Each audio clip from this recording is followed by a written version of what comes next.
So the original plan was to do the Giro as the leader and then go into the Tour. Is that right? Yeah, the original plan was that I would be the leader in the Giro, and then afterwards I would go for the Tour also. But we knew that it was not possible for me to be 100% in both, especially with the hard parcours this year in the Giro and the long transfers between the stages would be both mentally but also physically a really hard Giro, and then to do the Tour afterwards with good condition would be difficult. So that's why we decided to go 100% for the Tour instead. Sure. And they really wanted me to be there as a helper for Frank and Andy. So now being 100% focused on the Tour, then I might also get my own chance in the Tour to do something now that I let go of the Giro. So that's the plan we are working with now. Would the Vuelta not be an option, perhaps, to go for that as the GC contender there?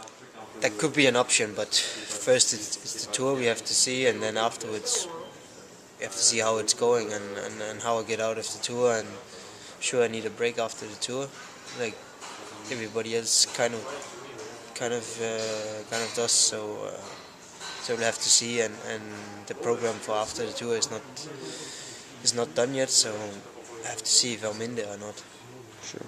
And with the Tour last year, obviously Frank crashed out early in Arenberg. Did that change the dynamic for you in the race? Did that put too much pressure on you, or did you feel that there was more pressure on your shoulders perhaps once that happened to be there for Andy in the mountains? No, not really, because even when if Frank would have been there, I would still have been there to do my best and to give 100%. So if I'm giving 100% with Frank and Andy or 100% only with Andy, it doesn't change that much. I gave what I had in me on the different stages, and couldn't change that just because Frank was out. Of course, it was maybe more important that we were there and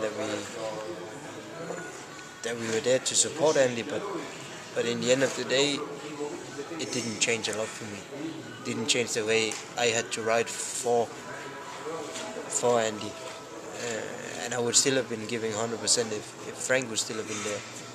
Then Andy would have had more help maybe later in the race than he actually had. But in the end of the day, I don't think it would have changed. Maybe it could have changed the outcome, but you can always look back and say this and that we could have changed. But yeah, the matter and the fact was that Frank crashed. He broke the collarbone and couldn't continue, and it was a pity, but that's how it was, and